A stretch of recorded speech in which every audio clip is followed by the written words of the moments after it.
পৃথিৱীৰ আটাইতকৈ জনবহুল দেশ কোনখন? এনচাৰ এ চাইনা। শ্ৰীলংকাৰ ৰাজধানী কি? Answer D Colombo. তলত দিয়া কোনগৰাকী হ'ল ভাৰত ৰত্ন গ্ৰহণ কৰা প্ৰথম মহিলা? ইন্দিৰা গান্ধী।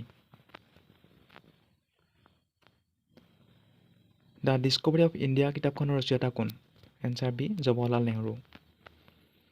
মহাকাশত অৱস্থান কৰা প্ৰথমজন মানৱ কোন? Yuri Gagarin. Answer C. শিখ ধৰ্ম প্ৰতিষ্ঠাপক কোন আছিল? এনচাৰ চি গুৰু নানক দেৱ। ভাৰতৰ লৌহ মানৱ বুলি কাক জনা যায়? চৰ্দাৰ বল্লভভাই পেটেল। ভাৰতত শিক্ষক দিৱস কেতিয়া উদযাপন কৰা হয়? ৫ ছেপ্টেম্বৰ শিক্ষক দিৱস। তলত দিয়া কোনজন নেতা ভাৰতৰ ৰাষ্ট্ৰপতি নাছিল? Answer D Uma Bharati. বিশ্ব স্বাস্থ্য সংস্থাৰ মুখ্য কাৰ্যালয় ক'ত? জেনেভা। ডেভিছ কাপ তলত দিয়া কোনবিধ ক্ৰীড়াৰ সৈতে জড়িত? Lawn tennis. ভাৰতৰ এখন ৰাজ্যৰ মুখ্যমন্ত্ৰী কোনে নিয়োগ কৰে? এনচাৰ বি ৰাজ্যখনৰ ৰাজ্যপাল। শিখসকলৰ চন মন্দিৰ ক'ত অৱস্থিত? অমৃতসৰ। চেন্নাইৰ পুৰণা নাম কি? মাদ্ৰাজ। নামদফা ৰাষ্ট্ৰীয় উদ্যান ভাৰতৰ কোনখন ৰাজ্যত অৱস্থিত? অৰুণাচল প্ৰদেশ। সৰ্বশেষজন মোগল সম্ৰাট কোন আছিল? বাহাদুৰ শ্বাহ জফৰ। মৌৰ্য বংশ কোনে প্ৰতিষ্ঠা কৰিছিল? চন্দ্ৰগুপ্ত মৌৰ্য।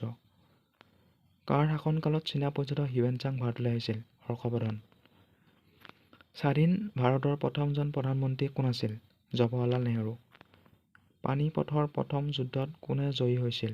বাবৰ। তলত দিয়া কোনটো জীৱাশ্মজাত ইন্ধন নহয়? বনস্পতি তেল। নিম্নলিখিত কোনটো দহন প্ৰক্ৰিয়াৰ বাবে অপৰিহাৰ্য? অক্সিজেন। এটা জীৱকোষৰ নিউক্লিয়াছত তলত দিয়া কোনটো থাকে? মাইটকণ্ড্ৰিয়া। তলত দিয়া কোনটো স্থিতিজনন অংগ নহয়?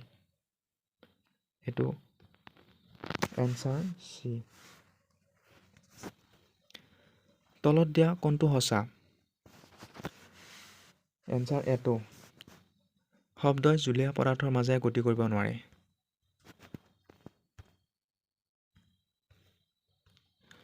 তলত দিয়া কোনটো বিদ্যুতৰ সুপৰিবাহী? Answer B copper. তলত দিয়া কোনটো মানৱ চকুৰ অংশ নহয়? চকুলো। Answer C.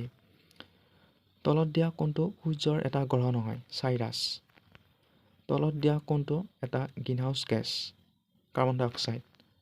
তলত দিয়া কোনটো এবিধ কৃত্ৰিম সূতা? Rayon. The synonym of affection, এইটো answer B love. He could not dash his homework, এইটো answer C. Answer A complete. এইটো an dash a day keeps the doctor away, এইটো এনচাৰ বি এপল। এপল শুদ্ধ answer.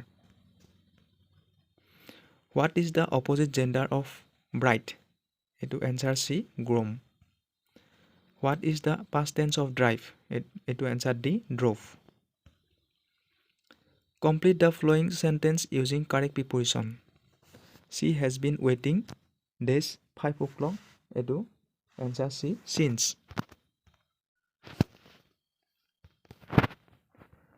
What is a group of lion call pride? A person who cuts and sells meat is call? Answer B বাটচাৰ।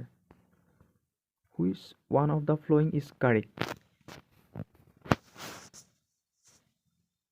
Answer চিটো ইয়াৰ শুদ্ধ answer A horse neighs. What is the house of dog call? Kennel. এতিয়া আহোঁ মেথছৰ পাৰ্টলৈ। এইটো প্ৰথম এনচাৰটো শুদ্ধ answer হ'ব answer B.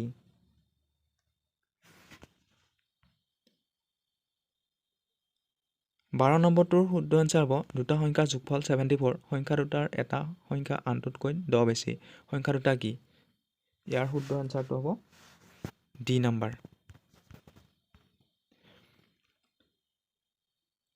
এটা আয়তক্ষেত্ৰৰ পৰিমাপ 13 চেণ্টিমিটাৰ আৰু প্ৰস্থ 2.3/4 চেণ্টিমিটাৰ, ইয়াৰ দৈৰ্ঘ্য এনচাৰ হ'ব বি। এটা সমকোণী ত্ৰিভুজৰ কৰ্ণ আৰু এটা বাহুৰ দৈৰ্ঘ্য 5 চেণ্টিমিটাৰ আৰু 3 চেণ্টিমিটাৰ হ'লে আনটো বাহুৰ দৈৰ্ঘ্য কিমান? ইয়াৰ এনচাৰ চি 4 চেণ্টিমিটাৰ।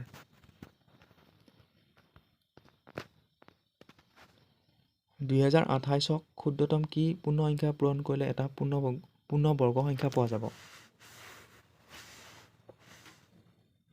ইয়াৰ এনচাৰ হ'ব বি।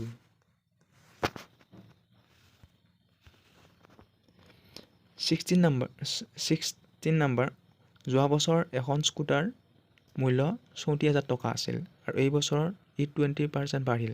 বৰ্তমান ইয়াৰ মূল্য কিমান? ইয়াৰ এনচাৰ হ'ব চি 4,800 ৰুপি। যদি -3m+1 -3/5 -3/7 তেন্তে mৰ মান কিমান? বন্ধুসকল, এইটো আপোনালোকে কমেণ্টত ইয়াৰ শুদ্ধ এনচাৰটো দিব।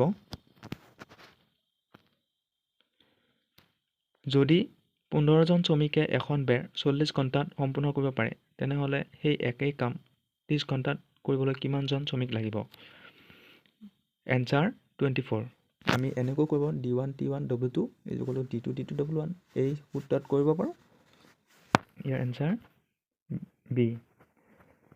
Next question. এখন বিশেষ কাপোৰৰ 5 মিটাৰ দাম 210 টকা। এখন কাপোৰৰ 13 মিটাৰ দাম কিমান হ'ব? আমি 1 মিটাৰৰ দামটো ওলাই ল'ম। ইয়াৰ শুদ্ধ এনচাৰ চি 546 ৰুপি।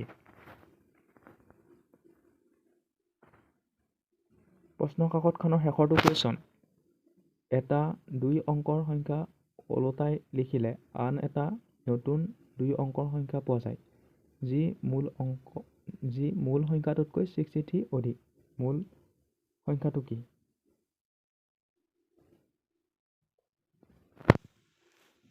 বন্ধুসকল, এই কুৱেশ্যনটোৰ এনচাৰটো আপোনালোকে কমেণ্টত জনাব। বন্ধুসকল,